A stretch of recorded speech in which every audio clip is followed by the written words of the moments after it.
Hey, what's up, everybody? Welcome back to my channel. My name is Paul, the Canadian Snowman, here with our next episode of Hannibal from History, March. Yes, we're going back across the Apennines. Yeah, back across those mountains that we're kind of playing some cat and mouse, it feels like here.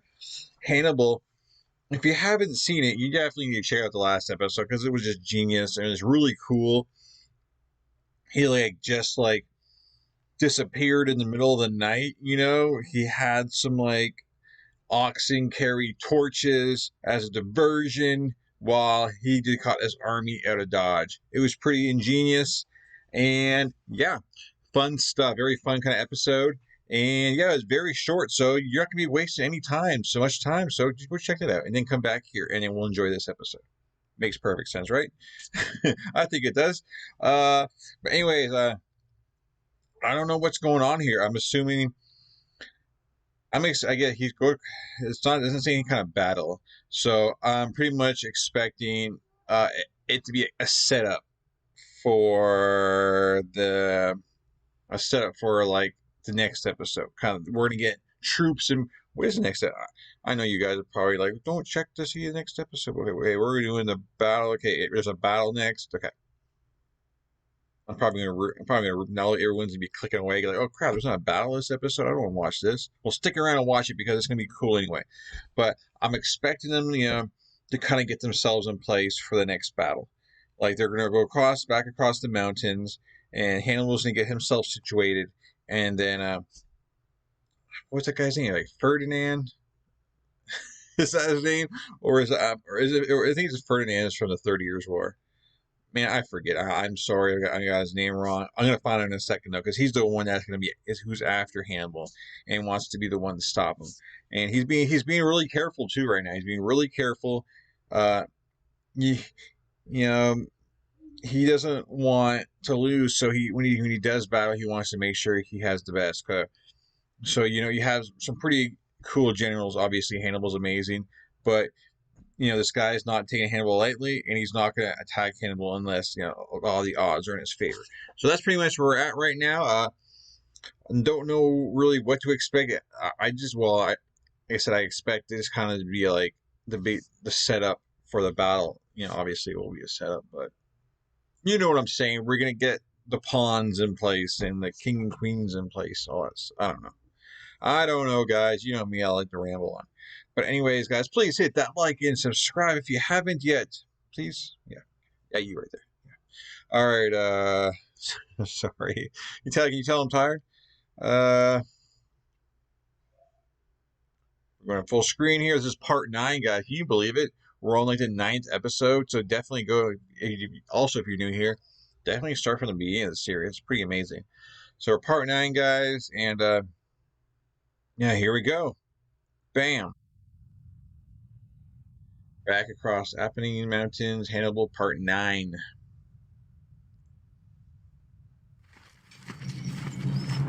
Here we go.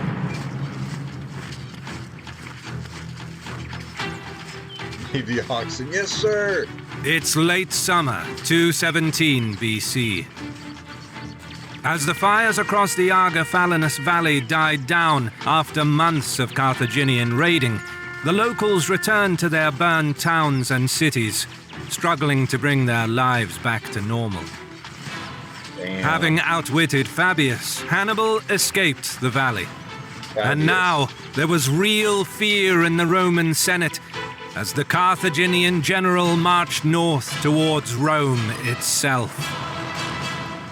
And as a fan of our channel, you should definitely check out our friends over at CuriosityStream, my personal favorite streaming service that features thousands of documentaries geared towards the lifelong and his struggle against the Roman Empire. You should definitely check it out. And you can watch it for free. CuriosityStream. Was that a movie? And by registering, you'll also be supporting our channel.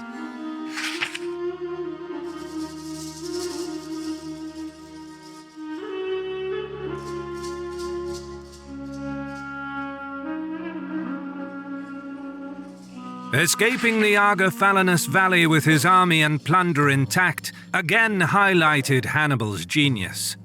And as the Carthaginian army now marched north along the Volturnus River, fears in Rome were reignited that the attack on the city was imminent. But despite the road to Rome being open for the second time, Hannibal marshaled his army back into the Apennine Mountains. I mean, the road's open to Rome, but they have walls, and but you have to, a siege. It's not like he's just gonna be able to walk in, bam, he's in the gates. Man, he's gonna have to. I'm sure Rome would raise some defenses. They'd have to get over the walls, and then while he's trying to do all this, he's got Fabius's army coming in from his rear, so that he'd be sandwiched between the army that's or the militia that's being gathered around in Rome, plus Fabius's army coming from behind. And obviously he's not going to march on Rome because that puts himself in a bad position, being stuck between the two. So this time it really definitely, for me anyway, it doesn't make any sense to march on Rome right now. Before, it was kind of controversial, but it could have been the same thing. He would have had more time to siege it. The previous time he had a chance to go to Rome, but this time he wouldn't have much time at all because Fabius's army's on his tails. So I'm not surprised at all this time he's not going to Rome. His string of victories was not enough to secure alliances in Italy, and the Carthaginian general knew that without a firm foothold in the plains of Campania, he needed to establish winter quarters in a better strategic position. Heading back east to his old campaigning ground near the Adriatic coast was a prudent decision. Encumbered with plunder and herds of cattle, the Carthaginians moved slowly, cutting a swathe of destruction along their line of march, ravaging farms and property, collecting provisions and prisoners as they moved, unopposed by Fabius. Yeah. While this unchallenged destruction of Roman lands and a prior escape from the Argophalanus Valley were the two latest embarrassing incidents that caused outrage against Fabius in the Senate, it was in fact his strategy that preserved the Roman army from potential destruction. Thanks to Fabius, the Republic stayed in the fight, which arguably kept their Italian allies from joining Hannibal. Yet, due to his cautious war plans, Fabius's popularity in Rome was crumbling, and his allies in the Senate found it impossible to rally political support around him. It also didn't help that, by now, news spread throughout Rome that Fabius's property and lands were spared during Carthaginian raiding of the Argophalanus Valley, which... So apparently it looks like Fabius's time is numbered. Fabius needs a victory over Hannibal soon, or they're going to replace him with someone. It's pretty obvious here. But hold on a second, because apparently Fabius's town area was left, Hannibal left it untouched. Let me see here. Were spared during Carthaginian raiding of the Argophalanus Valley, which cast further doubts about him. The Roman general tried... Oh, so basically, it just looks bad on he kind of made a deal with Hannibal or something, his lands were untouched, but yet, everyone else has got pillage, and then that looks even worse to the people in Rome. Hold on a second, did Fabius make a deal with him? That makes them even madder. That's not, I don't know if that's even a word. And so Fabius is damn you, he probably would rather had his stuff, looted and taken just for the fact that, it just looks bad on him, and so he's probably pissed off because now he's getting all this grief from Rome, so crazy. About him. How do you like them?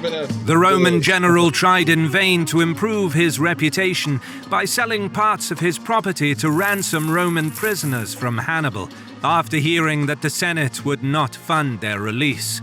Wow. But despite the unabating criticism against him and demands for a more aggressive stance, he kept to the Fabian strategy, refusing to be drawn into a battle not of his choosing, and continued to shadow Hannibal. His scorched earth policy had a very limited effect, as many citizens refused to burn their towns and crops, but it did manage to hamper the movement of the Carthaginian army, which did not have a secure supply chain and had to live off the land. Meanwhile, Hannibal reached a place he deemed suitable for his winter quarters, the town of Geronium. Geronium? Okay. It is unclear if Geronium was taken by force when Hannibal's terms were rejected, or if he took possession of the town after the inhabitants fled. Either way, Hannibal encamped just outside the town and had his troops repair the collapsed wall, as well as surround the town with a trench and a palisade, turning Geronium into a fortified granary for the Carthaginian army, where provisions and livestock were stored. The sick and wounded recovered in the camp, as thousands fanned out to forage the fertile plain to the west, while others pastured the cattle and horses on the hillsides to the east. With enough provisions to last until spring, in a strong defensive position, with several roads offering multiple mountain crossings into Apulia, Geronium was the perfect place to winter with an army. Meanwhile, in the foothills across the valley, the Romans arrived some 3 days later and began encamping. But the dissatisfaction in the Senate finally boiled over, forcing Fabius to depart for Rome. Wow. Officially, he journeyed to the capital to observe religious duties. However, the more likely reason for his absence from the front line was to confront his critics and explain his actions in an effort to salvage any support he could for his campaign. Damn. While the political discussion raged on, back in the Roman camp near Geronium, Minucius assumed a more aggressive stance. As second in command, I know there's not a battle going to go on here, right? So, I wonder if Hannibal knows that Fabius isn't there. And and this guy Marcus he's gonna want the fame, to build himself up for his career, and so he's just gonna okay, since I'm in charge now, I might as well take the initiative and go ahead and try and win the war right now. So this doesn't exactly have look promising for Rome right now, because it just the guy wants to come and make a name for himself now probably, and he's gonna do something foolish. And if Hannibal knows that's not Fabius over there, he's going to try and probably, pull him out in the open, and, just beat him, flank him or whatever he likes to do, make him come into it, his terms, his trap, whatever. I don't know. So we'll find out here, though. But, man, Fabius, man, out of all the leaders to go against Hannibal, he's the one that's basically had the most success. And, it's not like he's won these big battles or anything, but he hasn't lost. The guy has men slaughtered. So he's kept Hannibal at bay as far as, they haven't been marched on Rome or anything. And you got people in the Senate who are not even on the battlefield, who probably have that much experience pulling them back because they want to win now. They don't want to draw it out. They just want to hurry up and win and get back to their happy life. And Fabius is just trying to do his best for everyone, and no one's listening to him. So you gotta feel for Fabius, right, guys? Come on now. I mean, he's still I don't know, he still might join back up here, but it doesn't look promising right now anyway. But anyways, assumed a more aggressive stance. As second in command, he was left in charge of the army with orders to follow the Fabian strategy. Okay. But, eager to put pressure on Hannibal, he set up camp in the plain, from where he sent out parties of cavalry and velites to hunt down the Carthaginian foragers. Although most of the foragers escaped unharmed, Hannibal moved quickly to protect his foraging grounds by sending 2,000 Libyans to occupy the ridge overlooking the Roman camp. And just to the south, he established a temporary camp where he stationed 2/3 of his army. Wow. Eager to square up against the enemy, Minucius sent the heavy infantry towards the Carthaginian camp, while his light infantry and cavalry went for the ridge. This seemingly created a problem for Hannibal. Not only was he outnumbered, but he left his cavalry in the main camp.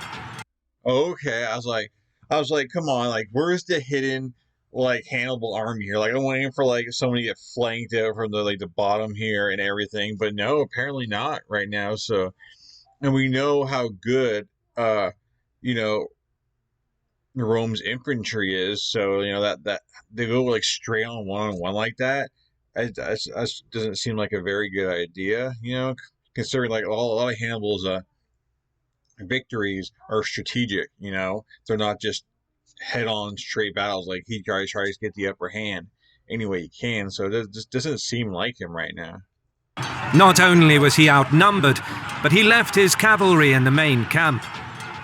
Whether he did this intentionally to appear weaker and trick the Romans into attacking, or because the horses needed resting, he now lacked the mobility needed for the clash against Minucius. With superior numbers and mobility on their side, the Romans took the ridge.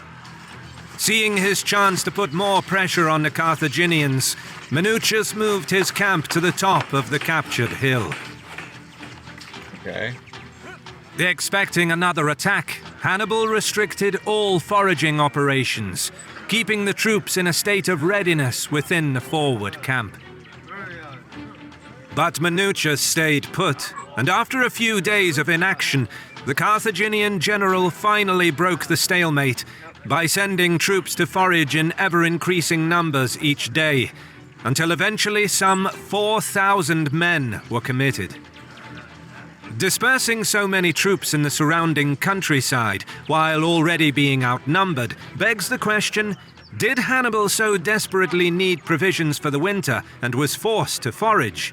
Or did he want to weaken his position, perhaps even appear incompetent, to provoke Minucius into fighting and winning a few skirmishes, with the aim of luring the Roman general into a trap once he became overconfident? Whatever the case, Minucius answered in force. He led the heavy infantry against the Carthaginian camp, while sending his cavalry and light infantry through the back gate to hunt down the foragers. The skirmish was a bloody affair, with the Romans getting the better of the engagement, killing many of Hannibal's foragers. Realizing it was time to regroup, Hannibal marched back to his main camp. Exaggerated accounts of this victory caused widespread rejoicing in Rome. Senators and citizens alike believed that they finally had a commander who can defeat Hannibal. Oh, damn. I'm surprised, too, that, you know, how well that went for Marcus and the Romans right there. So definitely a surprise. I expected, you know, Hannibal to take advantage of the situation that Fabius wasn't there. But I guess maybe Hannibal just, I guess the details aren't clear on this, but Hannibal just couldn't get him where he wanted him to, or maybe he really did need a lot of foraging and just wasn't in the best situation, you know, to have an attack, or just sit back and wait. He needed this battle to win so he can, you know, have more time to forage or whatnot. They don't seem sure at all either, so I'm not sure. Maybe you guys can maybe explain it more in the comments. Maybe like why I don't know, Hannibal didn't have the same kind of like tactics, or I don't know, have a better strategy in that department there of, you know, and because I didn't expect Marcus to come out on top at all. I expected Hannibal to kind of kick butt right now. But I guess we got Fabius here on the way back. I wonder how this is going to work out. believed that they finally had a commander who can defeat Hannibal. Hailed for his success, a law was hastily passed that made Minucius co-dictator, which was effectively a return to having 2 senior magistrates in charge. But things did not go smoothly.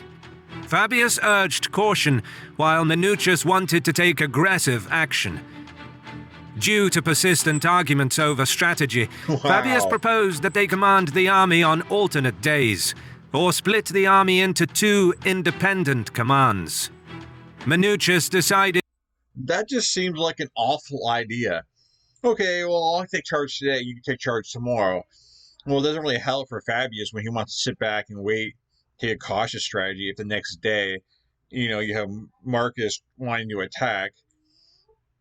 And then if you split the army, that makes it even worse because they're on separate pages and Marcus wants to attack. He only has half the army to attack with, so none of this makes much sense at all. Like, Rome decided to pick one person as a dictator for obvious reasons, because you can do your actions will happen a lot quicker if you don't have to discuss it amongst yourself or even between 2 people.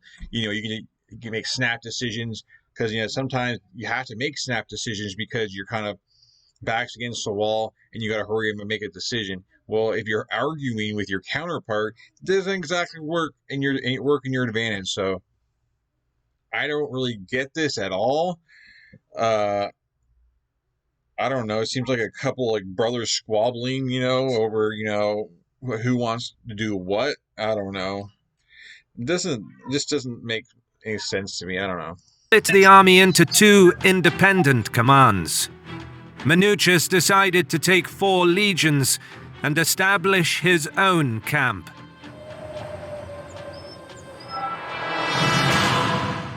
Okay, it's over. Well, there you have it, guys. I don't understand. He's going to make his own camp, so now they're going to be, seems like both generals here are going to try and one-up each other. They're on the same side, but they're going to one-up each other because each of them wants to get the credit for the victory. And so, because this Marcus guy is trying to attack, and then Fabius is gonna think like, oh man, I have to attack too. I got to back him up, But then then he might see that it's not the best position, so he might just sit back and let his partner get destroyed because he sees it as a stupid move. I don't know. I have no idea what's going to happen next. But all I know is that's good for Hannibal to have like what's going on right now with the Roman leaders. It doesn't, I wonder how much intel like Hannibal could possibly get from this, like if he knows the situation or what's going on. But he's a pretty smart dude, obviously. So I wonder, if he'll take advantage. I guess we'll see. We'll find out next episode, right, guys? Another awesome episode. I guess pretty much how I was thinking, like kind of maneuvering, and Hannibal didn't lose too many men, obviously, or else they would have said so. So I mean, he probably lost, very minimal men in those skirmishes, but maybe kind of hurt his pride more than anything that he didn't come out on top of there. But I don't know, guys. Please hit that like and subscribe, though, and we'll catch you guys in future episodes tomorrow and everything. So, always a good time, always fun. You guys are awesome. And yeah, let's continue on our journey with Hannibal, because we know it's going to be awesome. Win or lose, Hannibal is awesome. And yeah, I'm expecting a lot more awesomeness to come. But anyways, peace, and catch you guys in future videos. I am out.